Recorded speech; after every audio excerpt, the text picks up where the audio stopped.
सर्व मान्यवर आणि माझ्या बंधू भगिनींनो, पत्रकार मित्रांनो, खरं म्हणजे कैलासवासी रावसाहेबदादा पवार यांनी अत्यंत कष्टाने जुन्या सहकार्यांना बरोबर हा कारखाना उभा केला आणि आज 33वी आपली वार्षिक सर्वसाधारण सभा होत असताना ती खेळीमेळीत व्हावी असं आम्हाला वाटतं. पण आपण नीट पाहिलं तर 2 का 3च माणसं सारखी त्या माईक कशी होती आणि त्यांना सभा सुरू व्हायचं पण भान नव्हतं की एवढं त्याला त्या माईकचं वेळ होतं. 2 वाजता सभा सुरू व्हायच्या आधीच माईक हातात घेतला आणि लगेच सुरू केलं आणि सुरू करताना अक्षरशः खालच्या पातळीवर शिव्या देणं ही त्यांची संस्कृती. आठवते आम्हाला एका शिक्षकांनी उदाहरण सांगितलं संत एकनाथ महाराजांचं. संत एकनाथ महाराज एवढ्या नदीला कडेला कमरे इतक्या पाण्यात आंघोळीला जातात आणि एक विंचू वाहून चाललेला असतो. तेवढ्यात संत एकनाथ तो वंजळीत धरतात आणि नदीच्या कडेला फेकतात. तो त्यांना चावतो. ते शिष्य म्हणतात महाराज कशाला करता?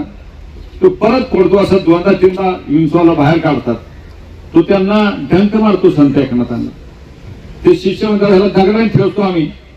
महाराज म्हणतात चावणं त्याचा धर्म आहे, वाचवणं माझा धर्म.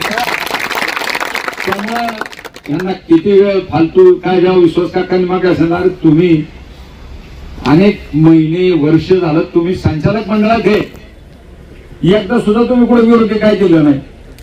हे पटत नाही. अहो गाडी फिरवली. मी ज्या वेळेला चेअरमन होते, हे व्हाईस चेअरमन होते, कोणाच्या गाडीचा खर्च जास्त व्हायला पाहिजे? आकडे काढून देईन व्हाईस चेअरमनच्या गाडीचा खर्च. म्हणजे काय डिझेल गाडीत होतं का काय असं मला वाटतं. अरे माझा आज मी समोर येऊन बसा. तुम्ही डांगर धिंगाणा घालू नका. तुमच्या सगळ्या प्रश्नाची उत्तर समोर देण्याची मी ताकद ठेवतो. मागा नाही काय तुमच्या असू द्या प्रश्न. उलट आम्ही तुमचं झाकून ठेवतोय.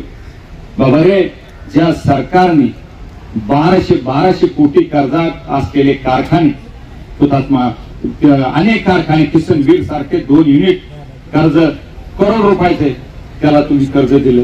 आम्ही काय वाईट म्हणणार नाही. अशी यादी वाचून दाखवली यांची की आपल्यापेक्षा अत्यंत बेकार कारखान्यांना तुम्ही कर्ज दिले. आमचा त्याला विरोध नाही, कारण त्या कुठल्या तरी शेतकऱ्याला फायदा होतोय. आम्ही काय पाप केलं? मी पवार साहेबांच्याकडे गेल्यामुळे तुम्हाला दुखलं का? मी तुमच्याकडे आलं. आता सोपानराव भाकरेंनी बरोबर सांगितलं, त्याशिवाय तुम्ही किंमत मोजली, जिथे गेला ती योग्य पाऊल टाकलं. मी धन्यवाद. तुम्ही ताकद आहे. पवार साहेबांची ताकद तुम्ही आहे आणि तुमच्या ताकदीमुळे पवार साहेब असेल आमच्यासारखा कार्यकर्ता असतो, बळ घेत असतो. आज महाराष्ट्राची विधानसभेची निवडणूक जवळ आली. 3 वर्ष झालं जिल्हा परिषद निवडणुका नाही, नगरपालिका नाही, महानगरपालिका नाही. कार्यकर्त्याला कुठं संधी देणार आहेत का नाही? आणि आता विधानसभा बी जी ऑक्टोबर महिन्यात होती ती नोव्हेंबरला नेली. अजून पुढे काय करते त्यांनाच माहिती. आणि मग अशा वेळेला मला सगळं माहिती असतं की कुठं कोण जातं ह्या कारखान्याला कर्ज मिळू नये म्हणून प्रयत्न करतात. आणि जर नियमात नाही, फाईल तुम्ही 2.5 महिने ठेवता. तुम्ही सांगता की तुमचे कागदपत्र अपूर्ण.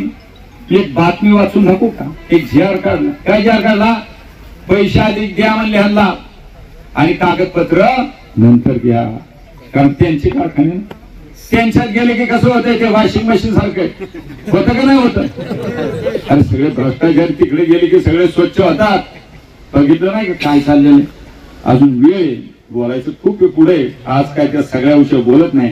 पण आज जो गोंधळ घातलाय आणि माईक त्या डायसवर ज्या वेळेला सरपंच मांडवाचा कार्यकर्ता आहे तो बोलतो, मग तो बोललो आम्ही बोललो. आधी नाही बोललो. मी पाहिलं सगळं. मी बिलकुल आधी नाही आलो. मग त्यांना सांगितलं तुम्ही बोललो की मी बोलत. तुम्हाला काय अधिकारी? मग चेअरमन उत्तर देतोय ना, तो फक्त माहिती काय उत्तर द्यायचं तो देईल. लोक समजून घेणे. चुकला तर त्यांनी मागाही सांगितलं FRP द्यायला नुसते आपल्या कारखान्याची लेट नाही असं. महाराष्ट्रातले शेकडो कारखाने FRP द्यायला कोणाचं 10 दिवस 15 दिवस महिनाभर काहींचं अजून नाही गेलेलं. आपण ते FRP शेतकऱ्यांची 1 रुपया ठेवलेली नाही. सगळे FRP दिलेले, वाहतूकदारांचे सगळे पेमेंट दिलेले. आपल्याला काल परवा एवढे पैसे मिळले असते कारखाना पळाला असता. आपल्या कर्मचाऱ्यांच्या काही चुका आहे ठीक आहे, आपली ते आता दुरुस्त होतील ते आणि आपल्याला कारखाना सुरू करायचा आहे. ही निवडणूक महिनाभर पुढे गेली. उद्याच तुम्हाला मी सांगतो सरकार हे महाविकास आघाडीचं चलणार.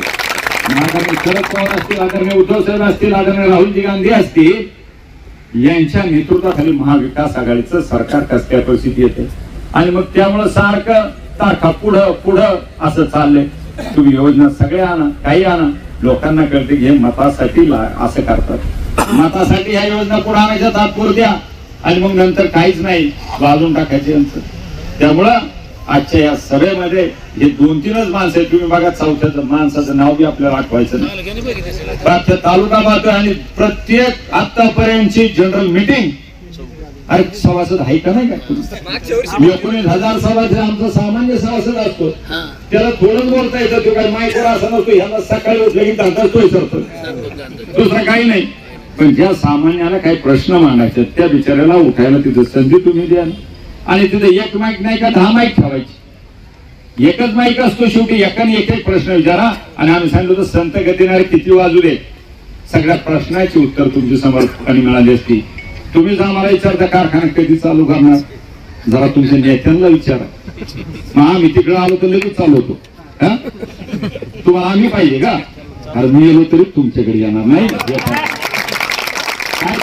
पदाच्या लालशे कुठे नाही कुठे गेलेलो मी शरद पवारांचा प्रेमी, शरद पवारांचं जीवापाठ प्रेम करणारा अशोक पवार एक कार्यकर्ता आहे. असा लाचार नाही कधी. सगळं वापरलं तुम्ही शस्त्र, काही ठेवली नाही, अजून बी वापरता तुम्ही. काय वापरायची ती वापरा शस्त्र तुमची, पण काय व्हायचे ते होईल. काय किंमत मोजावी लागेल ती मोजावी लागेल. तुम्ही सगळ्यांची साथ आहे, तुमच्या सगळ्यांचे आशीर्वाद आहे. हेच आमच्या जीवनामध्ये मोठे, हेच चांगलं. त्याला रावसाहेब दादांनी काय शिकवणूक शिकवलेली आम्हाला, ती शिकवणूक घेऊन अरे ज्या वेळेला कारखान्याने 125 कोटीचा विजेचा प्रकल्प उभा केला तो तुम्ही 3.5 वर्ष फक्त एका सहीसाठी अडवला. 125 कोटीचा विजेचा प्रकल्प 3.5 वर्ष तुम्ही वीजच नाही घेतली. त्यावेळेला म्हणायचं तुम्ही आमच्या पक्षात आहे.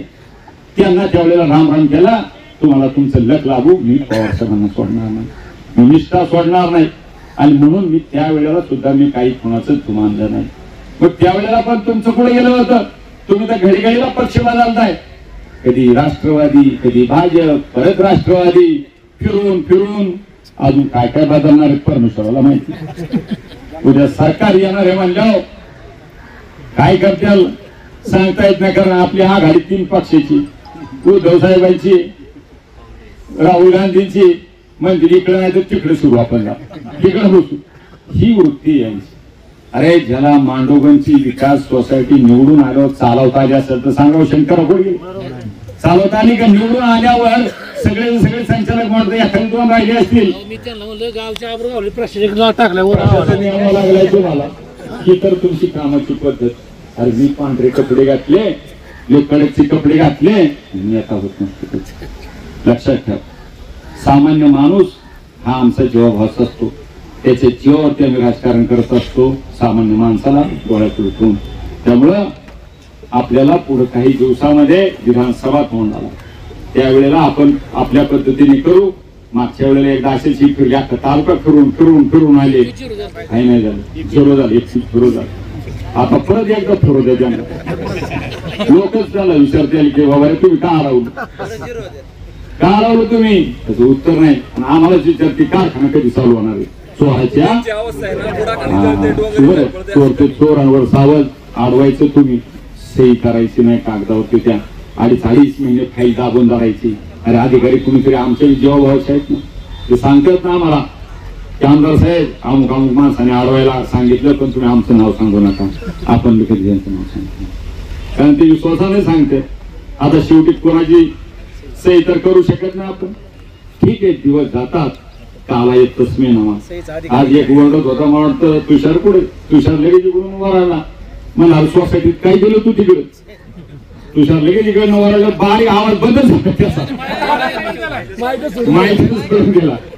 अरे सामान्य शेतकऱ्याला तुम्ही कोट्यवधी रुपयाला फसवले. सोसायट्या मातीत घातल्यात 25-25-30 कोटी रुपयाला. माझ्या माग आजची जी बॉडी त्यांची तुषार वगैरे ती आता ती काय चेअरमन इथे, चेअरमन बरोबर आहे नाही? चेअरमन बघा, चेअरमन त्या सोसायटीचा, चेअरमन साठी मी सांगितलं काही करू आपण, सगळं दफ्तर बाहेर करून चालू करू. कारण हा सगळ्यांचा दोष नसतो. मागच्या 25 शिकला मला आठवते, ह्या सोसायटीची चौकशी सुरू झाली. तो पीआय काय नाव त्यांचं, सारंगकर, असं माग लागला, रोज माझ्याकडे पळत यायचा, रोज माझ्या दारात बापू काही घराला असतो आम्हाला. विसरला असता तुम्ही. अशोक पवारांना विचारलं. ही तुमची वृत्ती, ही तुमची प्रवृत्ती. मला सांगितलेलं आहे बाबू ते. अनेक गोष्टी सांगता येतील पण त्या आपल्या सोडून गेली.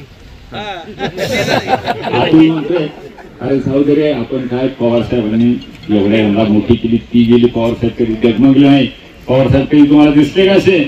पवार साहेब तुम्हाला उद्या महाराष्ट्रामध्ये तरुण आमदार घडून दाखवतील का नाही बघा. अनेक तरुण आज मी तर कधी मंत्रीपद नाही मागितलं. मी सांगितलं तिकीट द्यायचं असेल तर साहेब द्या, कुणाला तिकीट द्या. पवार साहेब म्हणतील त्या माणसाच्या मागच मी उभा राहील. हे पवार साहेबांना मी सांगितलं, जयंत पाटील साहेबांना सांगितलं. शेवटी निष्ठा नावाची गोष्ट असते ती आम्हाला उदाहरणं शिकवायला जातात. अनेक गोष्टी त्या योग्य वेळेला त्याचे उत्तर देईल. आज तुम्ही सगळ्यांनी चांगली साथ दिली कारण तुम्ही सगळे सभासद म्हणून इथं हजर राहिलात. तुमचं मनापासून धन्यवाद. आणि आपल्याला गावोगावी पुढच्या वेळेला प्रत्येकाला प्रत्येक ह्या येणाऱ्या विधानसभेची निवडणूक जवळ असल्यामुळं फिरारीने काम करावं लागेल. वाड्या वस्त्या असतील, घर टू घर असेल, आपल्याला फिरावं लागेल कारण उद्याची निवडणूक तुमच्या आमच्या दृष्टीतनं अत्यंत महत्वाची. पवार साहेबांना एक एक आमदार महत्वाचा आहे. त्यांना आपण सगळे मिळून महाराष्ट्रातून जेवढे आमदार घेऊ कारण आपले पाहुणे रावळे दौंडला असतात, श्रीगोंद्याला असतात, नगरला असतात, सगळीकडे असतात. त्यामुळं आपण सगळीकडे प्रत्येक ठिकाणी आपल्या कार्यकर्त्याला नातेवाईकाला सांगितलं की पवार साहेब असतील, उद्धव साहेब असतील, राहुल गांधी असतील, ज्यांचे उमेदवार असतील त्याच्या पाठीमागे आपण भक्कमपणे उभं राहून त्यांना निवडून द्यावं अशी विनंती आपल्याला करतो. या ठिकाणी धन्यवाद.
राहिल्यामुळं आपल्या कारखान्याला त्यांनी अडचणीत आणण्याचा प्रयत्न समोरच्या विरोधकांनी केलेला आहे.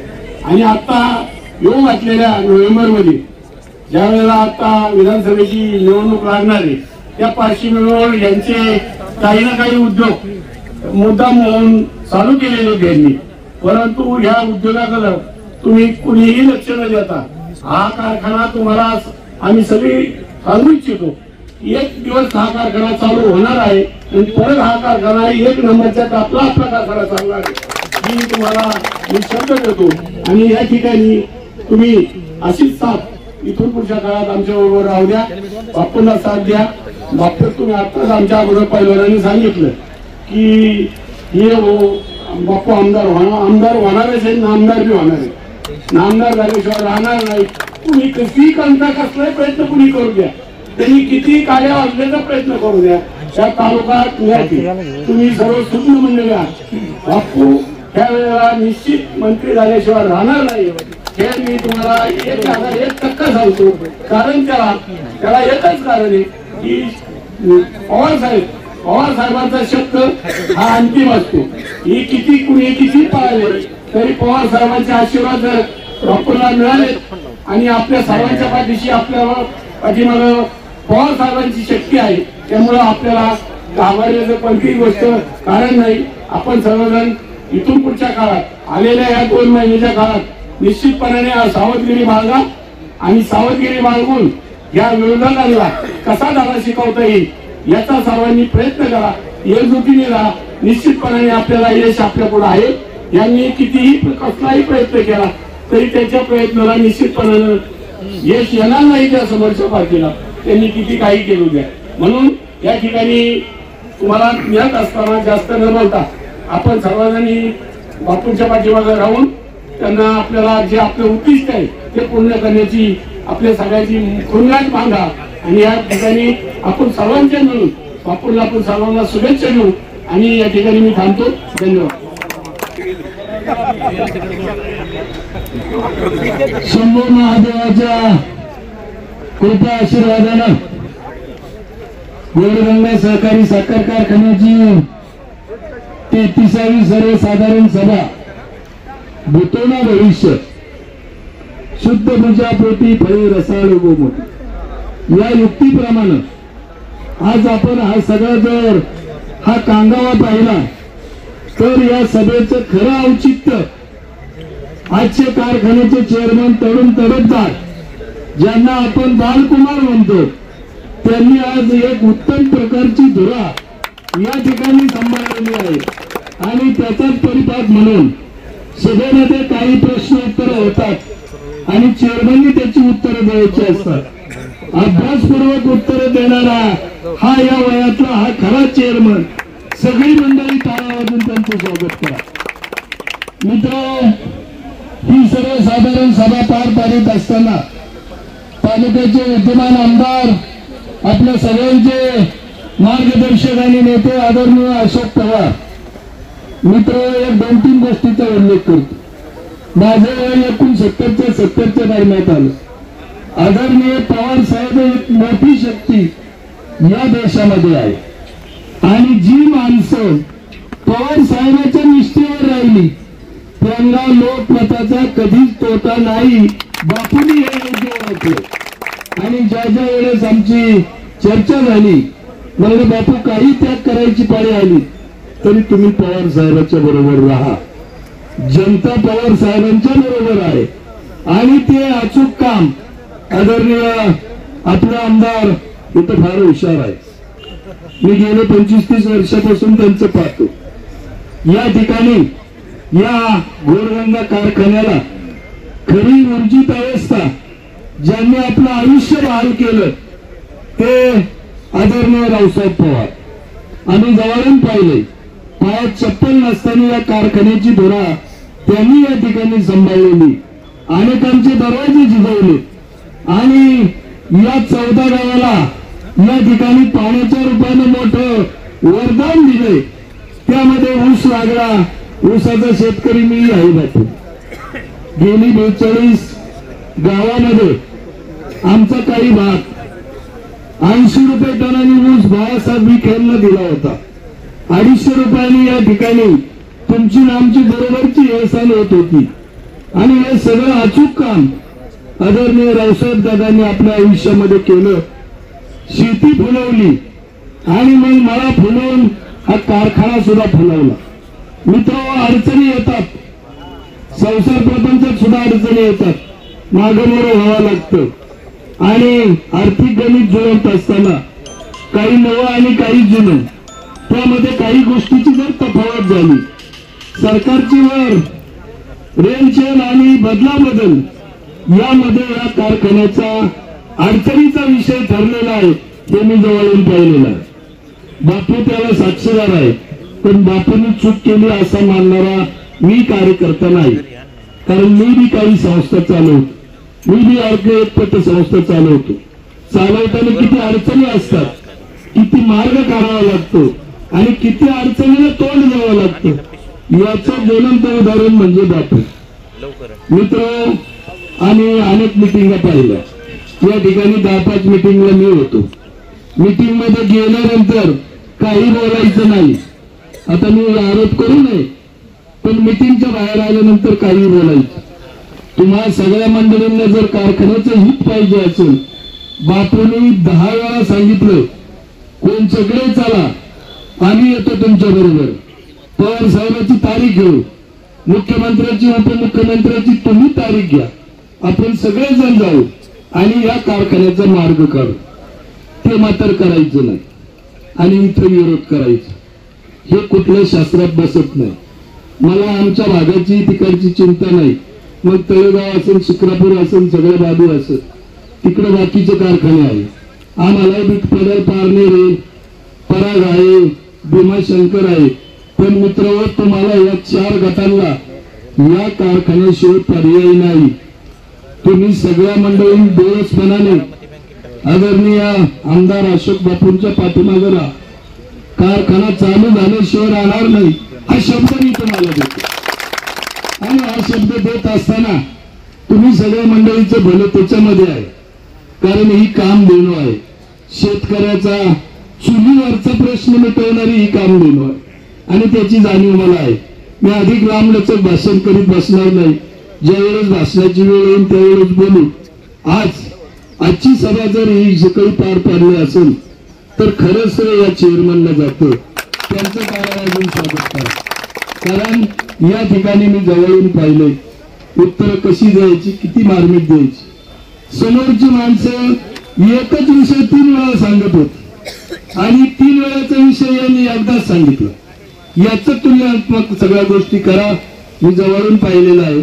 अधिक बोलून अधिक वेळ घेत नाही. माझ्यासारख्या कार्यकर्त्याला सुद्धा बापूंनी या ठिकाणी संधी दिली. बापू कोटकोट तुमचं कल्याण. आम्ही सगळी 42 गावची मंडळी तुमच्या बरोबर आहे. तुम्ही काही चिंता करू नका. आणि बाकी लाल दिवा अमक तमक हे पवार साहेब ठरवतील. त्या पवार साहेबाच्या साक्षीला बापू राहतील.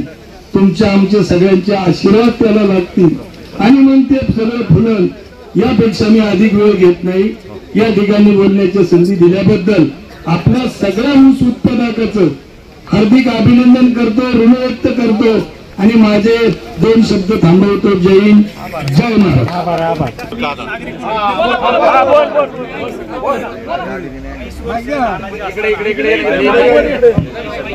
त्यांचं ऐकण्याजोगं आहे.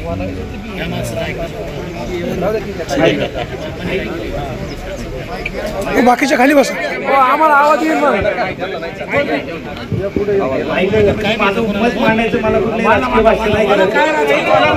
लहानपणापासून पहिलीपासून ते 10वी पर्यंत गेली 20 वर्ष या अंगणात खेळलोय. बऱ्याच जणांना बहुत माहिती आहे का नाही माहित नाही.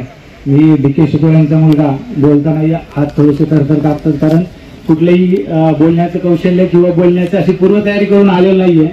DK शितोळे असं व्यक्तिमत्व होतं की आता सगळ्यांसमोर सांगतो जी वस्तुस्थिती आहे. दारू प्याल्यानंतर त्यांनी काय केलं हे सगळ्यांना माहिती आहे. आज त्यांचा मी मुलगा आहे. ह्या वास्तूमध्ये, ह्या कारखान्याच्या कॉलनीमध्ये 20 वर्ष मी घडलोय. त्यामुळे मला माहिती आहे की ह्या कारखान्याबद्दलची तळमळ या व्यक्तीला काय आहे. बोलताना आम्ही थरथर कापतो, आवाज हे होतोय.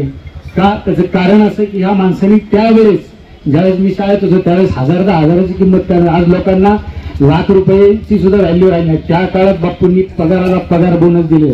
निश्चितच आज कारखाना अडचणीत आहे, पण ह्या माणसाची इच्छाशक्ती आहे म्हणून हा कारखाना 100% चालू होऊ शकतो. त्याचं कारण असं की त्यावेळेस ह्या माणसाने कष्ट घेतलेले आहेत. आज माझ्यासारखी कित्येक मुलं घडवली आहेत. आज इथे एकही माणूस असा नसेल की त्या माणसाच्या मागं ही व्यक्ती सावलीसारखी उभी राहिली नसेल. कुणाच्या ना कुणाचं फुल ना फुलाची पाकळी म्हणून त्या माणसाने काही ना काहीतरी मदत केलेली आहे. आज मी पुरंदरमध्ये स्थायिक झालोय. मी स्वतःच तिकडे माझं सगळं वाचतोय तिकडे. आज माझी ऑडिटची 30 सप्टेंबर तारीख असून मी आज फक्त याच्यासाठी आलोय. आपण काहीतरी देणं लागतं या माणसाचं. कुठली पूर्व तयारी नाही, जे मनात येते ते बोलतोय. कुणाला वाटत असेल की हा माणूस काय बोलतो काय नाही, वर्ग मित्र आहेत माझे सरके, 10वी पर्यंत एकत्र शिकलो. 17 सर शिकवायला होते मला, अजूनही आठवतंय. तर माझ्यासारखी इतकी मुलं बापूंनी घडवले. हा कारखाना बंद हा त्यांना वाटत नाही किंवा तुम्हाला वाटत नाही. आपण सगळे सभासद आहोत. आज जे व्यक्ती आपल्या मागे सावलीसारखे उभे आहेत, मला असं वाटतं ही आपल्यासाठी खूप मोठी संधी आहे. ह्या माणसासोबत आपणही सावलीसारखं उभं राहावं. येणाऱ्या विधानसभेला राजकारणाचं बोलत नाही, तर आपण जर येणाऱ्या विधानसभेला बापूंना भरघोस मतं निवडून दिले तर हा कारखाना दुधासारखा चालेल हा शब्द मी देतो. मला त्याच्यातलं जास्त काही टेक्निकली माहित नाही. जे अंतर्मनातनं आलं ते मी बोललो. या सगळ्यांसाठी बापूंनी काही ना काहीतरी केलं असेल, त्याचं देणं म्हणून आपण त्याचं एक प्रत्युत्तर म्हणून ह्या माणसासाठी मला असं वाटतं येणाऱ्या काळात भरभरून द्यावं. आणि हा कारखाना ह्या विरोधकांना म्हणा, मला कुणाबद्दल बोलायचं नाही, कारण मला त्याच्यानंतर फोन येतील, हे तुझा बोलायचा काय संबंध, तू कशाला बोला, असं वारंवार घडलेलं आहे. त्यामुळे मी फक्त जी वस्तुस्थिती आहे ती मानतोय. जे माझा अनुभव तो मानतोय. असे बऱ्याच जणांना अनुभव आले असतील. हे 3 जण असतील, बापू असतील, वादी असतील, दिवस रात्र एक करतात. कुणासाठी करतात? कल्याणी नगरला राहायला होते, तुमच्यासाठी यायला ट्रॅफिक मध्ये वेळ लागतो म्हणून अलीकडे राहायला आले. ते घर आज त्यांचे जे सारथी आहेत किंवा ड्रायव्हर असतील त्यांच्यासाठी राहायला गेलं. का? तर तुमची कामं वेळेत व्हावी. आज रात्री 12 वाजले तरी उशाला फोन घेऊन असतात बापू. कुणाचं काम असेल तर असा माणूस आपल्याला परत आमदार होणे नाही, परत भेटणे नाही. त्यामुळे टोटलची विनंती आहे, मी अनुभवलेला हा देव हा परत एकदा तुम्ही विधानसभेत पाठवा आणि मंत्री म्हणून बघून द्या. धन्यवाद.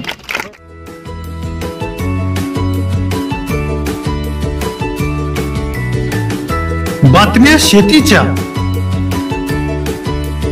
बातम्या मातीच्या, बातम्या अन्यायाच्या, गुन्हेगारीच्या,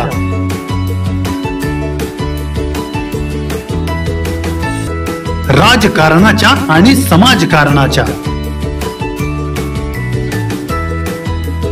शोषणाविरुद्ध बुलंद आवाज, जनसामान्यांच्या हुंकाराची गाज, सत्कार्याला प्रोत्साहन, दुष्कृत्याला अनुशासन, निर्भीड, निस्पृह, सडेतोड, बेधडक आणि रोखटोक म्हणजेच विघ्नहर टाइम्स. शोध बातमीचा, ध्यास सत्याचा. आपलं चॅनल, आपली बातमी.